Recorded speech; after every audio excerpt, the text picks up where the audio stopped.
Well, welcome everyone. My name is Donna Burke. I am one of the coaches that's part of Life Coaches United. And thanks for joining us today, those of you who may have been with us last month and those of you who are new. We are really happy to be presenting on the topic of building confidence today. And we have a lot of different perspectives for you to take home with you. Just wanted to say it is completely up to you what you do with this information, but it is so worth the time and the effort to make even small efforts in trying to build your own confidence level. It can help all of us in every kind of a way, every part of our life. No matter what we choose to do, build the confidence on, it affects us in every way. So having said that, let's get right off. We have several presentations. We're going to start with Jerica, who will be talking about taking action when you don't really feel good. All right. Thank you, Donna, and welcome everyone. So it was spring of 2018, and I was going through a divorce. I mean, talk about like an all-time low in confidence. Whether you want to call it confidence, self-esteem, self-worth, the first thing I want to put out there for everyone is this is completely normal, and I feel like we all have so much shame built around, having lower confidence or lower self-esteem. We all, though, as part of like the human experience, have moments in our life that are lower and areas in our life that might be lower in confidence and self-esteem. So that's that first point I want to make, is just to normalize it. It's completely normal. So then the question is, well, what do you do about it? Once you've recognized that you have an area of your life or a time in your life that's low in confidence, well, what did I do? I went on a website called meetup.com, and I just tried to put myself in these random hiking groups to meet new groups of people. So what I had to do then was, every Saturday meet at a trailhead, or sometimes it was in the city, so it was a street corner. I had to find this group of people who I didn't even know, kind of walk up to them without the confidence and, try to awkwardly introduce myself and, hey, is this the meetup hiking group? And then of course, during the hike, I would, need to make conversation and contact with those people. Now, I did all of this not feeling good. I didn't feel good before, when I was signing up for these hikes. I didn't really feel good on the hikes. In fact, most days I would come home from these hikes and actually cry for hours and do jigsaw puzzles and watch Grey's Anatomy. But all of it is okay. Going hiking and meeting new people while not feeling confident is totally okay and normal. And so is going home and crying for hours. It's all part of the human experience, and you can take action to build your confidence even if you don't have the confidence to take the action. So did I gain confidence in one day of hiking? No, I didn't. But over time, I did gradually regain my confidence, one hike at a time. Thank you.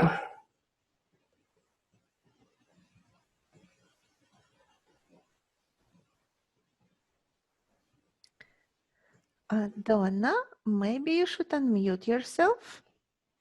Thank you, everybody. Sorry about that. Here I am. Now you can hear me. Yeah, thanks, Jerica. Leah is coming up next, and she's going to share with us how to deal with other people's opinions. Thank you. In my early 30s, when most of my friends were getting married, I was getting divorced, and I had 2 young kids, and I was a complete mess. But slowly I started rebuilding and taking care of myself, my kids, working on gaining my self-confidence. I was feeling pretty good when I met my husband, and he was awesome and had 3 incredible children, and we were so excited about our Brady Bunch family. There was one problem, and it was a big one: his ex. I remember meeting her for the first time. My husband was heading out of town and she was coming by in the morning to pick the kids up. I naively went to the door to greet her. Knowing the history of how their marriage ended, I saw no reason for animosity. Boy, was I wrong. I was greeted with an icy stare and a terse one-word response. I was so thrown. I was so upset. What had I done to deserve this? I had done nothing wrong. Well, for the next 10 years, it continued. If I did things for my stepkids or loved them, it was, who does she think she is? If I missed something or I forgot something, it was, this would never happen if you were her biological kids. I tried to be kind. I tried to adjust. I tried to be flexible. I tried to be more likable. I tried to be completely indifferent. In my mind, I tried everything. At one point, I realized I was spending so much time trying to be the perfect stepmom that I wasn't even being the mother that I wanted to be to my own kids. I realized I was letting someone else's opinion of what I should be doing or how I should be parenting dictate how I was actually showing up as a parent to my own children. Why was I handing over my power of how I wanted to mother to someone who didn't know me and who clearly didn't even like me? I started to learn that her opinion of me had nothing to do with me and everything to do with the thoughts in her own head. Have you ever heard the story about the peach? Well, you can be the juiciest, most beautiful peach, but there's always someone out there who doesn't like peaches. But we don't blame the peach. If someone doesn't like the peach, we don't say, oh, it's the peach's fault. If somebody doesn't like the peach, we don't care. We don't blame the person who doesn't like the peach. We don't hold it against them that they don't like peaches. It's okay that they don't like peaches. It merely says something about their own preference, that they don't like peaches. And the peach doesn't get upset if somebody doesn't like it. The peach just keeps going on being a peach and letting those who adore peaches adore it.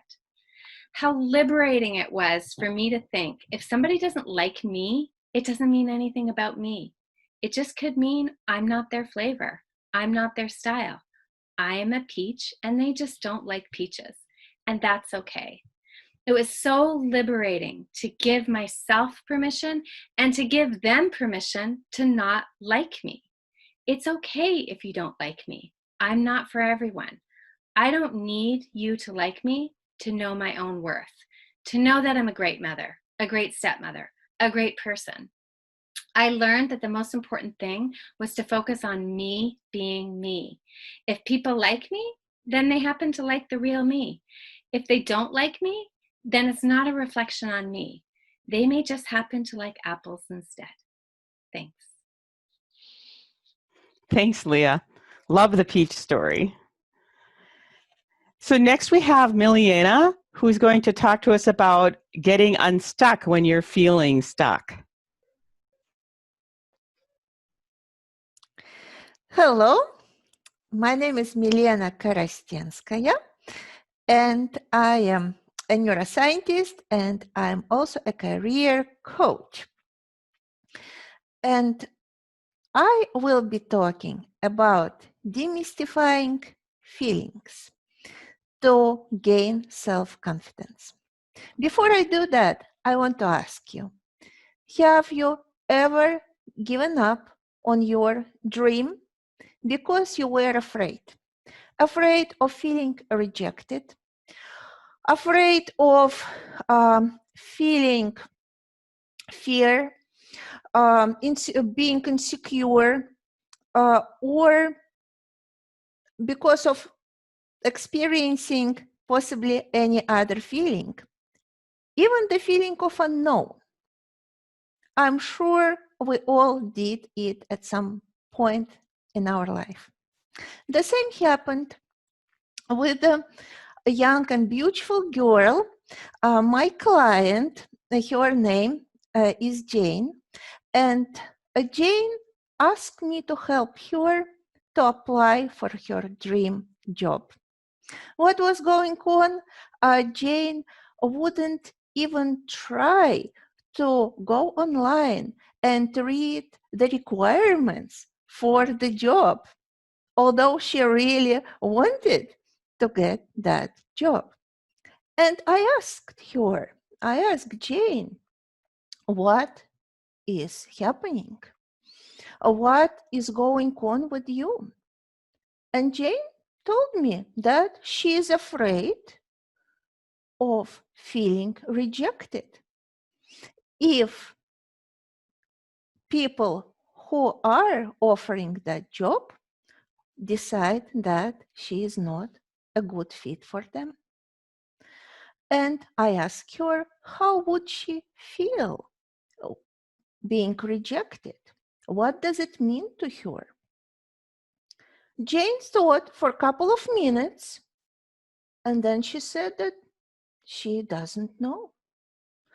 So you see what was happening, that she was even attempting to take the first step towards her dream job because of something she even didn't know about. And when Jane realized that, she started laughing.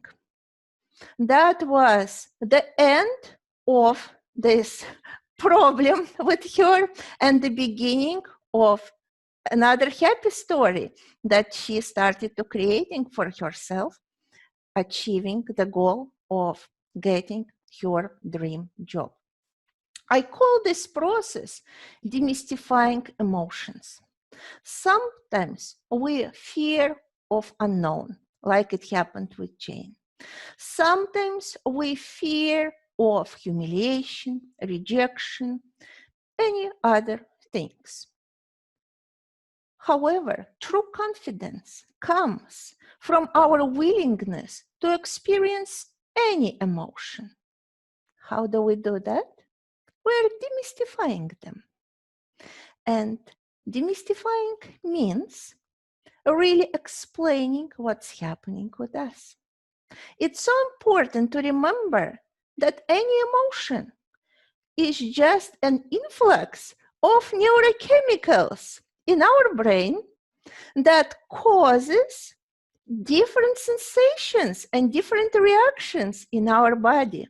No more than that. Experiencing emotions, it means we might experience a higher heart rate. We might start breathing more frequently. We can experience some shivering, but it takes maximum minute and a half. Just think about it. Minute and a half of uncomfortable sensation we're exchanging on giving up on our biggest dreams. So, here is what I would like to propose. If you see this huge hat, yes, Antoine de Saint-Exupéry wrote this beautiful, beautiful book, and we know the illustrations from it. So this huge hat, this is what we're imagining will happen to us. There's something terrible, something huge. And then we start describing it. Yes, like to a person who came from another planet, who might never experienced any emotions in his life. And we're saying, how do we feel? What happens to us? Okay, we feel some sensation in our chest, some tightness in our chest. We can feel that we are breathing too often. We feel that there is some shivering, some heaviness. How long does it take? And as soon as we start explaining our emotions that way, we're demystifying them. We don't see them anymore as those huge and terrible problems. And here where that true confidence starts to develop. And we are experiencing any emotions and moving forward with our dreams. We become unstoppable. And now we can achieve anything that we aspire to. I wish all of you to be successful and achieve the dreams of your life. Thank you.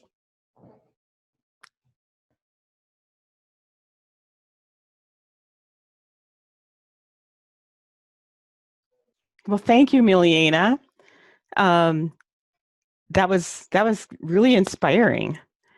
Next, we're going to hear about values, using values as a shortcut to confidence from Siobhan. Thanks, Donna. Hi, everybody. My name is Siobhan Friel. Thank you for joining us today. So, as my fellow coach Jerica talked about earlier, we're able to take action when we don't feel great. We just think that the outcome that we want to achieve is going to be a lot easier if we do feel confident, and that's often why we want it.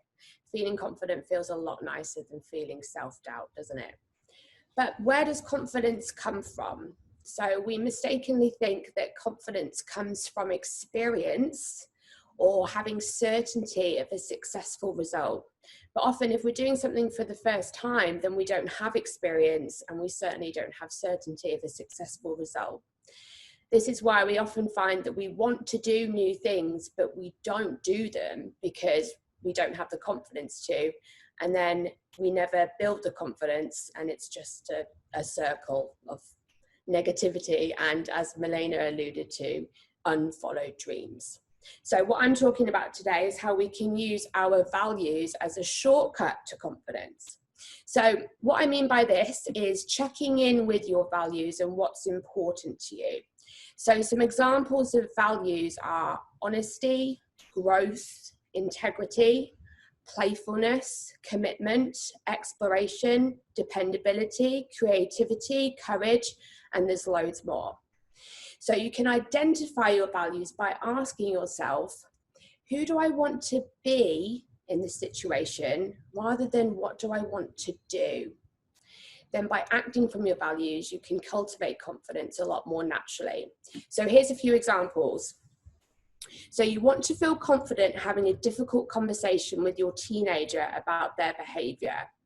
So firstly, it's totally normal that you wouldn't feel confident about this because you're worried about how they might react.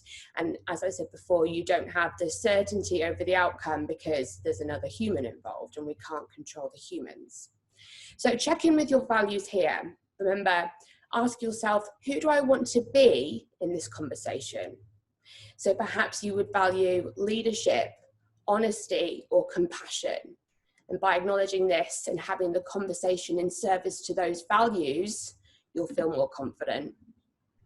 So another example is if you want to learn a new skill like photography or Japanese. If it is Japanese, good luck. So here again, remind yourself of your values. Why do you even want to learn a new skill? Who do you want to be during this process?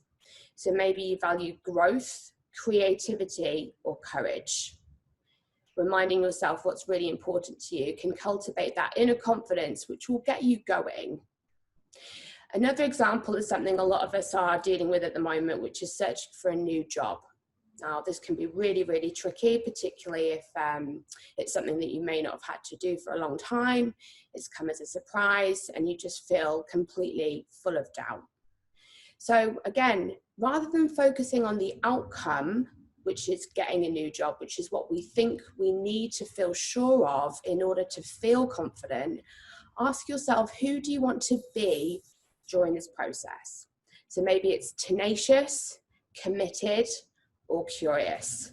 Now, I don't have a beautiful piece of art like Milena does, but let me just show you something that I like to think of it in this way. So the outcome you want is your destination. Oh, wait.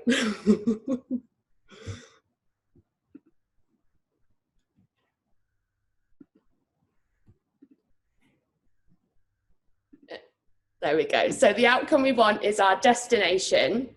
Now you can get to your destination by many methods, but one of them is a car. So think of confidence as a car. So you could get there through other means, by like skateboard or rocket ship, but getting there with the confidence of a car means you'll probably have a nice ride. But you can always be guided by your values. So the values will be your map in order to get to the destination that you want. And however you get there, the values will always make it an easier ride for you. Thank you. Thanks, Siobhan.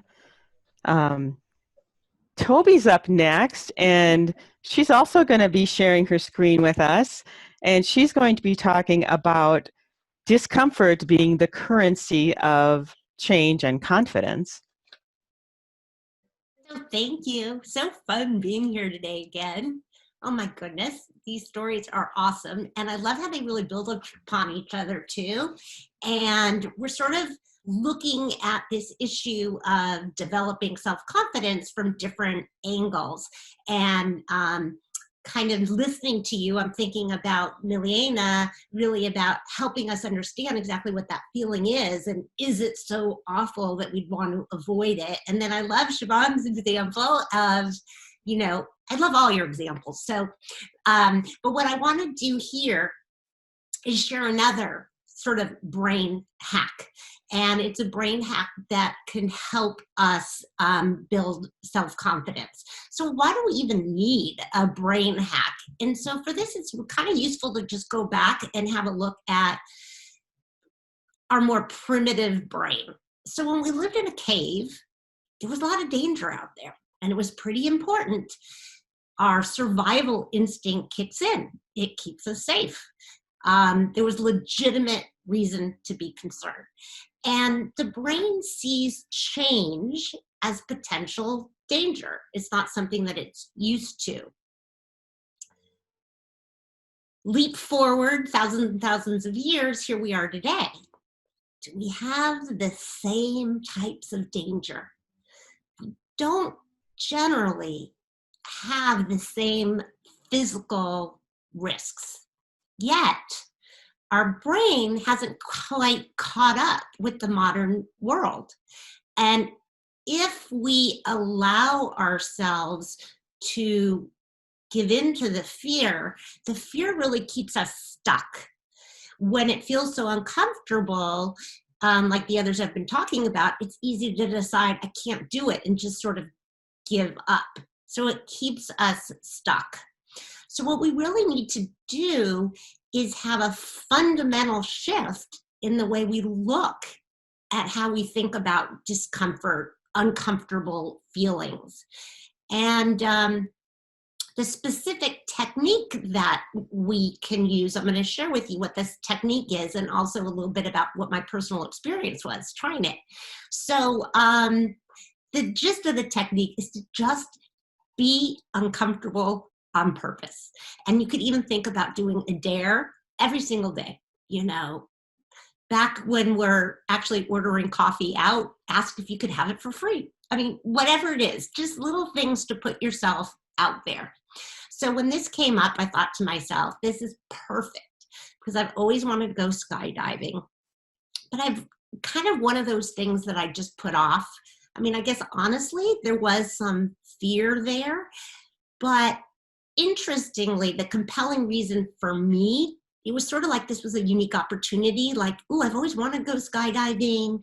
I'm supposed to be practicing discomfort as a way to grow, but really, it also has another benefit for me.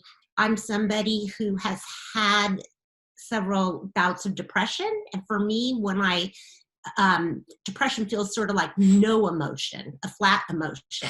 And so I was looking at this like, okay, I'll lean into fear. This will be great. This means I'm not feeling depressed. So at the time, I think I had a mistaken belief in just how confident I was. I didn't really realize that I might not have had the same level of self-confidence in my ability to trust myself, because here it was, I wanted to go skydiving forever, but I hadn't actually done it. So I wasn't really trusting myself. So I'm going to share something here with you too. So here I am thinking that I want to go skydiving. This is my fear. And then I did actually do it. And it was awesome. I'm just going to kind of walk you through the process. So this is something that I'm hoping you can consider and will help you shift your thinking, because I feel like for me, even though I felt beforehand that I was confident, I'm realizing now how much self-doubt I actually had. And by actually doing something, trusting in my ability, it's just opened the door to possibility. So on one side, you'll see kind of the instinctual process. When we feel discomfort, it's natural to see that as a problem. It creates fear. We want to avoid it. And we stagnate, we get stuck. We continue having those same thoughts. There's no change. But now if we really flip our way of thinking, a whole new paradigm, and if we think of discomfort as intentionally, if we can think about it that like working through discomfort, that is the greatest opportunity for growth. And if rather than fearing the discomfort, we could kind of just accept it. So with fear, we're avoiding it.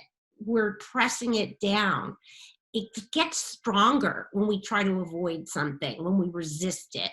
But here, by kind of just accepting, oh, this is the part where it feels uncomfortable. Okay. And just sort of lean into it with knowing that getting to the other side is going to, just have such enormous value. And then once we do get to the other side, we start creating new thoughts. Ooh, look at me. I did that. Ooh, it wasn't so bad. Oh, I think I'll try something else. This is kind of fun. And what indeed is a belief, but thoughts repeated over and over again.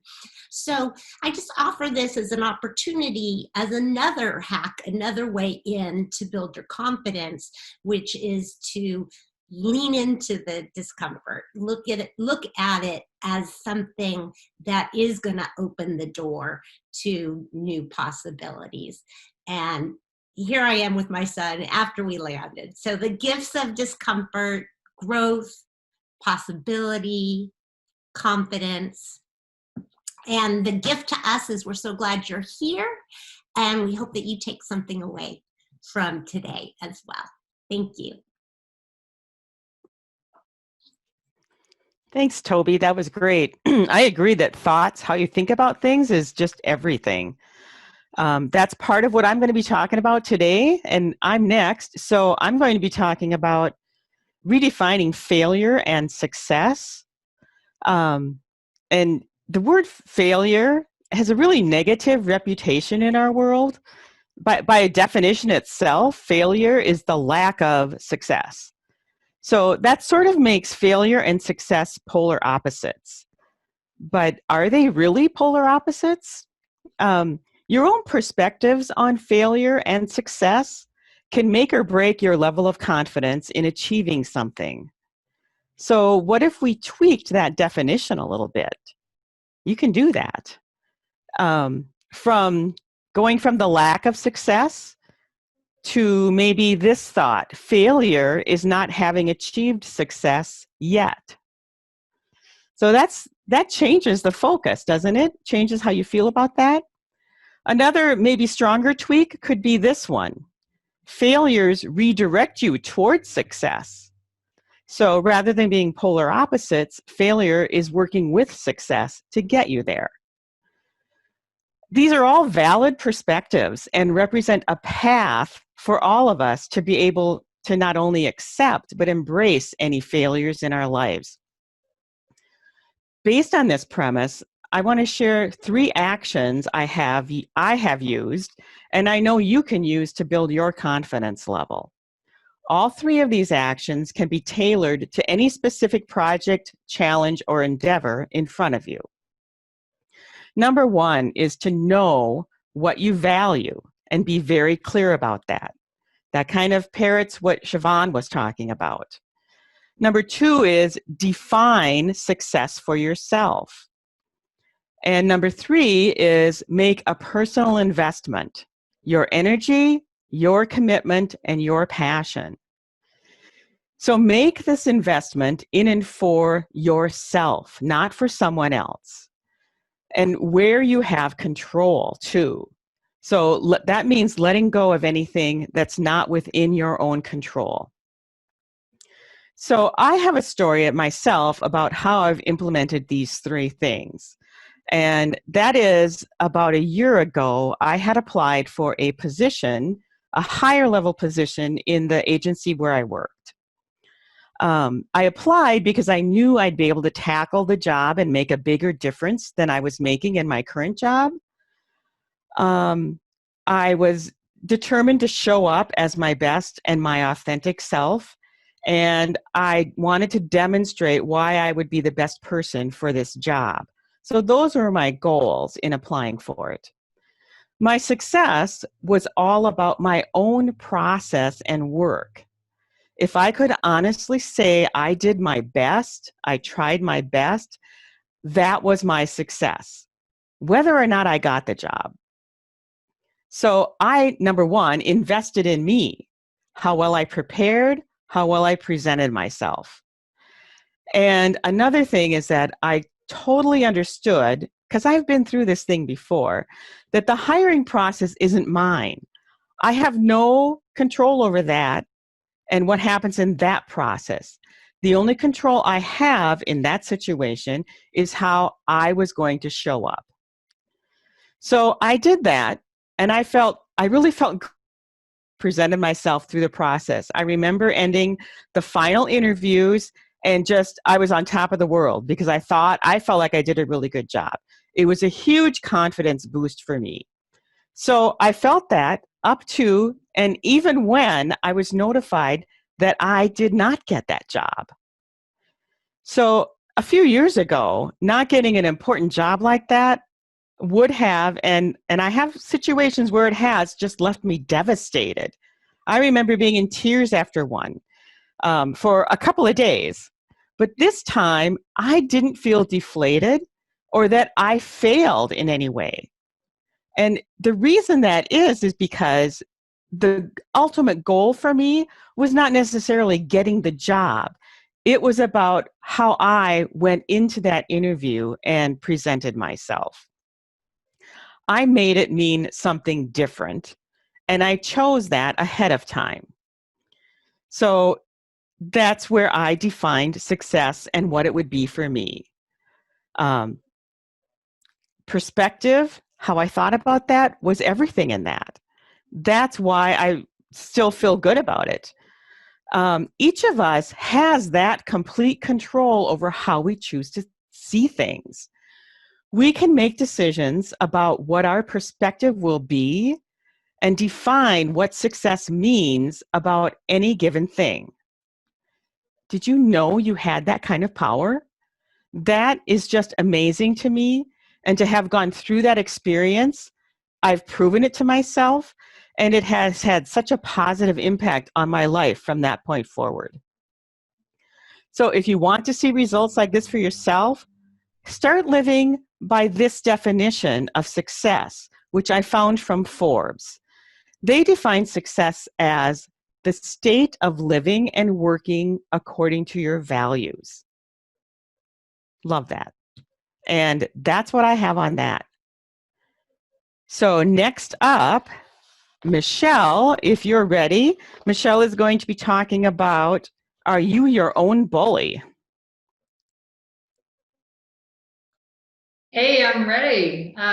Thanks everybody for joining us today. This is what happens when you come second to last. There's so much information. I know you've been taking it in. So I want you to just kind of stretch and move, because I want to tell you something that's really important. You've had so much great information on how to build your confidence, and what you'll realize now is that you have to be really thinking about what you're thinking. So I want everybody to take a stretch. I only have a couple minutes, but I'm going to share what was an aha moment for me. And First, I'll introduce myself. I'm Michelle Malone-Cohen, and I'm the coach who helps women rediscover their confidence and get unstuck and to create the life and the future that they want. And today, what I want to share with you is how you beat yourself up and how that's not a good thing. And this was really an aha moment for me. And that might sound funny to you because so many of you are struggling with this. You're beating yourselves up for all the things. That's what I used to do. All the things you're not achieving. So for procrastinating, for overeating, for something you said, for something you didn't say, for not becoming who you thought you'd be. And until I learned this from my mentor, Brooke Castillo, what I would say to myself, it was worse than anybody could say to me. I was such a mean girl to myself. And sometimes I still drop into this. And that's why I have to practice being really conscious about it. So it may seem ridiculous to me now, but I would actually boast and wear as a badge of honor that I could beat myself up better than anybody else could. I remember telling this to my partner. Oh, I didn't do that. Look, I didn't do whatever, fill in the blank. I think you can probably relate to this. But don't worry, I'm going to beat myself up better than anybody else could. As though like beating myself into submission was the way to get there. And beating myself up would go something like this. So I'd walk out of a meeting, I'd ruminate on something, and I'd immediately start beating myself up. So my mean girl would come out and she'd say something like, well, that was pretty dumb, or I can't believe you said that, or geez, that was stupid, holy shit. And it may have continued like that for the rest of the day, beating myself up for something I did or I wish I'd said, or something that I didn't do. I used to get myself to clean by beating myself into submission. You are really bad. You better get yourself up and do that housework. So that was all going on in my head. And I didn't need people to say anything because I was already saying it to myself. And most of the time, all of these people, the people in the meeting, they wouldn't know that that was going on in my head because it was all in my head. And so many of you, I want you to get this. You're used to beating yourself up, to criticizing yourself, to being that really shitty voice in your head. You're being so negative, so critical, and you don't understand the impact of what's going on.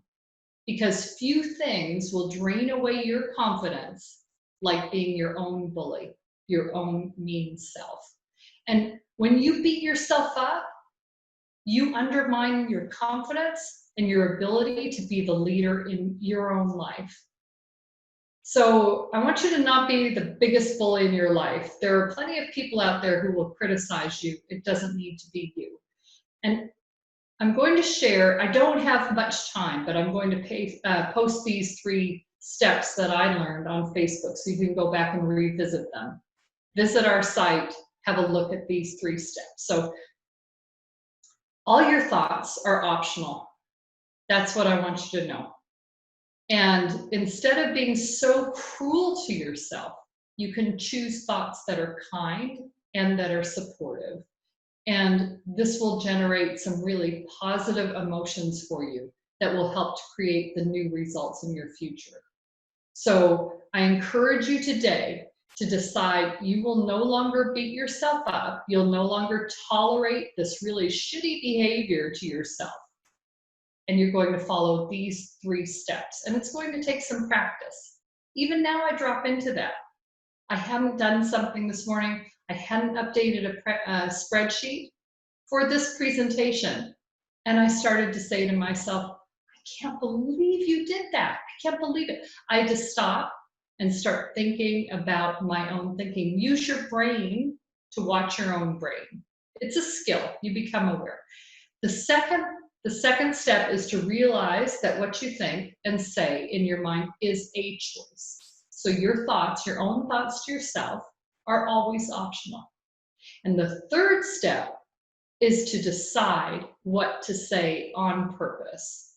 So instead of saying, I can't believe you did that, I might have some compassion for myself and say, okay, so you did something you really didn't like. That was pretty bad, but you can't change it now. You can't change it now. Get really curious and compassionate with yourself. Walk back through these steps.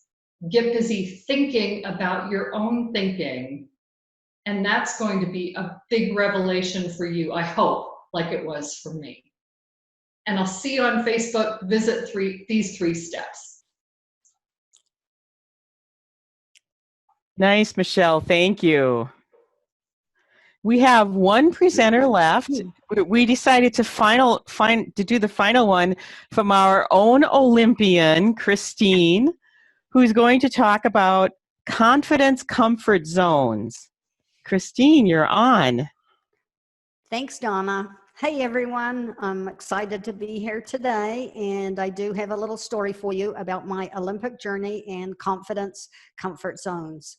So when I was training for the Olympic 10,000 meters, I had to stretch out of my confidence comfort zone in order to grow and become my best possible version for race day. And along this journey, I experienced many emotional growing pains. So what are emotional growing pains? Well, they are feelings like doubt, worry, fear, discomfort, and they will stop you from progressing in the direction you want to go if you let them. So what I learned on my Olympic journey was that it's all about how you interpret these emotional growing pains that actually determines whether you'll continue to move forward when you experience them, or stop, or maybe even turn back. So let's look at an example. When I was doing some of my hardest workouts in preparation for race day, I knew that I was going to get to this pivotal point in the workout where I would have significant doubt and discomfort.